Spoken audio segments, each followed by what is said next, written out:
Bisa saja rezeki seorang hamba tertahan, ya, ditahan oleh Allah, belum dikasih, ditahan dulu karena dosa yang dia lakukan. Karena dosa yang dia lakukan. Jadi dosa itu bisa menahan. Bisa saja kita mau coba masuk proyek gagal, coba istighfar kepada Allah SWT. Kan? Jadi memang ada dosa yang mengganjal, intinya begitu. Pernah ada 3 orang datang kepada Hasan Basri rahimahullah, seorang ulama tabi'in yang masyhur. Datang 3 orang ini, dan Hasan Basri ini juga terkenal dengan kesolehannya. Kalau ngomong selalu surga, neraka, rahmat dan taubat dan azab. Itu saja berputar perkataannya Hasan Basri rahimahullah. Jadi orang sering datang ke rumahnya minta nasihat. Ada 3 orang datang satu hari antri di rumahnya. Yang satu masuk mengatakan, wahai imam, wahai kiai, wahai ustadz, saya sudah lama menikah dengan istri saya ini, tapi belum dapat anak. Sudah 10 tahun nikah nggak dapat anak. Kami sudah ikhtiar ke tabib ini, minum itu, tapi belum juga Allah takdirkan. Apa saran Anda? Maka kata Hasan Basri, perbanyak istighfar.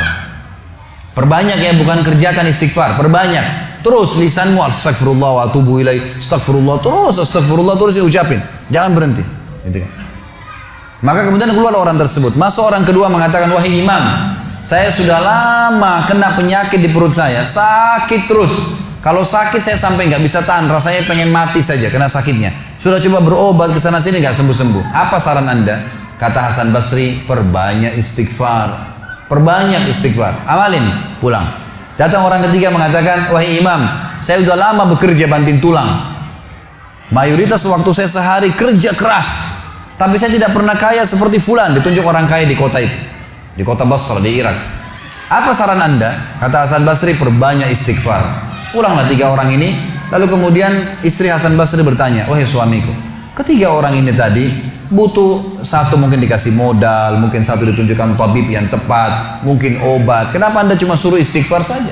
Kenapa enggak istighfar diikutin dengan yang lainnya? Dikasih modal, dikasih obat. Kata Hasan Basri, wahai istriku, tidakkah kau dengar kalau mereka sudah ikhtiar dan sekarang tinggal mereka terbuntu, tertutup di sebuah pintu yang mereka tidak tahu bagaimana jalan keluarnya. Maka saya mengingat firman Allah dalam surah Nuh. Surah Nuh ini surah nomor 71 ya. Ayatnya ayat 10 sampai ayat 12. Nabi Nuh alaihissalam berkata kepada kaumnya tentang istighfar. Surah Nuh surah nomor 71 ayat 7 ayat 10 sampai ayat 12. A'udzubillahi minasyaitonirrajim, faqultu astaghfiru rabbakum innahu kana ghaffara. Yursilis samaa'a 'alaikum midrara wa yumdidkum bi amwalin wa banin wa yaj'al lakum jannatin wa yaj'al lakum anhara. Kata Nabi, kata Allah Subhanahu wa taala, Nuh berkata kepada kaumnya, istighfarlah, minta taubatlah kepada Tuhan kalian, sesungguhnya Dia Maha menerima taubat hamba-hambanya. Manfaatnya Dia akan menurunkan untuk kalian dari langit midrara. Midrar kata para ulama tafsir bisa berarti hujan yang lebat, bisa berarti rezeki yang non-stop, terus dikasih sama Allah bertubi-tubi. Dan dengan istighfar Allah akan memperbanyak harta dan keturunan kalian, dan Allah akan jadikan kebun-kebun kalian lebat, dan Allah akan suburkan juga seluruh sungai-sungai kalian. Jadi di sini manfaat daripada istighfar. Ada kisah yang lain teman-teman sekalian, kisah Imam Ahmad rahimahullah. Imam Ahmad rahimahullah dari 4 madhab tadi, Abu Hanifah, Malik, Syafi'i dan Ahmad. Ahmad bin Hanbal muridnya Imam Syafi'i. Madhab yang keempat. Imam Ahmad rahimahullah di akhir hidup beliau ulama besar hadis. Di akhir hidup beliau pernah terlintas di benaknya untuk mendatangi sebuah kota di Irak.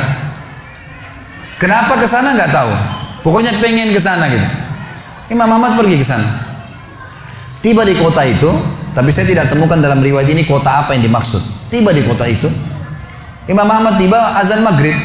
Lihat masjid, ada satu masjid, masuk masjid itu sholat berjamaah. Orang nggak tahu dia, karena zaman dulu orang tidak ada foto, tidak tahu lihat bagaimana wajah siapa orang ini, nggak kenal. Habis sholat maghrib, Imam Ahmad duduk sedikit baca Al-Quran. Azan Isya dia ikut sholat. Selesai Isya, Imam Ahmad pergi ke pojok masjid, mau geletak tidur. Marbot masjidnya datang, dekatin. Wahai syekh, syekh ini dalam bahasa Arab 3 artinya. Bisa satu dari 3. Bisa orang tua, syekh. Bisa orang alim, bisa orang kaya. Gitu kan? Jadi tidak selamanya kalau antum dipanggil di Saudi syekh dianggap orang alim. Gitu. Bisa saja orang tua, gitu kan. Dipanggil, hai syekh, orang tua maksudnya. Ngapain anda di sini? Kata Imam Ahmad, saya musafir, nggak kenal orang siapapun di kota ini, besok pagi saya mau pergi. Nggak ada tempat nginap, saya mau nginap di sini. Karena zaman dulu nggak ada penginapan-penginapan kayak kita sekarang, banyak hotel segala gitu. Kata marbotnya nggak bisa, masjid nggak boleh tidur. Kata Imam Ahmad, saya didorong-dorong keluar dari masjid. Orang ini nggak tahu kalau ini Imam Ahmad, kalau tahu mungkin diundang ke rumahnya. Tapi ini marbot, masya Allah, istiqamah nih gitu. Keluar dari masjid, ditutup pintu masjid sama dia. Imam Ahmad lihat orang yang sudah pergi, Imam Ahmad lihat ada teras masjid, tidur di teras masjid. Balik lagi marbotnya. Wahai Syekh, ngapain sini? Musafir, mau tidur, nggak ada tempat nginap. Nggak bisa Syekh. Teras pun nggak boleh, peraturan. Ini saya bilang tadi istiqomah luar biasa nih. Imam Ahmad bilang, saya didorong-dorong ke jalanan. Dorong ke jalanan. Waktu saya lagi didorong ke jalanan, ternyata masjid bersebelahan dengan kios penjual roti. Ada satu orang penjual roti di sebelah masjid. Lalu dia mengatakan, Syekh, dipanggil Imam Ahmad, silakan ke tempat saya. Imam Ahmad pun datang. Dia bilang, saya punya rumah tidak jauh dari sini, ini kios saya, ada ruangan tempat tidur saya. Silakan anda pakai nginap, besok anda mau pulang silakan. Kata Imam Ahmad menceritakan tentang keadaan dia dengan penjual roti ini. Dia bilang, ada satu perilaku penjual roti ini yang unik. Imam Ahmad tertarik dengan itu. Dia bilang, setiap kali orang ini pecahin telur, ngambil terigu, ngambil garam, itu sambil astagfirullah wa atubu ilaih, astagfirullah wa atubu ilaih. Terus lisannya nggak pernah berhenti nih, astagfirullah wa atubu ilaih, kecuali Imam Ahmad bilang saya ajak ngomong atau dia bertanya pada saya. Kalau berhenti istighfar lagi, selalu begitu. Kata Imam Ahmad, saya bertanya, sudah berapa lama kau amalkan nih? Orang itu bilang, sudah lama, dari saya masih bujang. Kebetulan orang ini sudah tua seumur sama Imam Ahmad, sudah mendekati 60 tahun lebih gitu. Baik, dia bilang, sudah lama, dari saya masih bujang. Kata Imam Ahmad, ma samaratu istighfarik, apa manfaatnya istighfarmu? Apa yang kau dapatkan dengan istighfar yang sebanyak ini?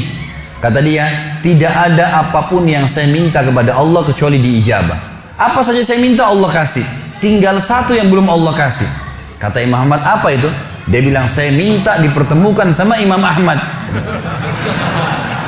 Lah ya, kisah nyata. Imam Ahmad mengatakan, Allahu Akbar, istighfarmu lah yang membuat saya datang ke kota ini, tidak tahu kenapa. Istighfarmu yang membuat marbot masjid mendorong-dorong saya keluar masjid. Istighfarmu yang mendatangkan saya ke tempat ini, tempat praktekmu, ke rumahmu.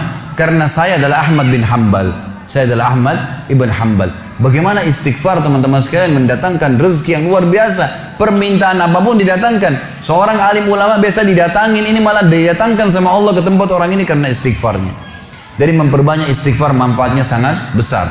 Hadis Bukhari kata Nabi SAW, siapa yang mulazamah selalu istighfar, Allah akan jadikan jalan keluar dari masalahnya dan Allah akan berikan rezeki dari tempat tidak disangka-sangka.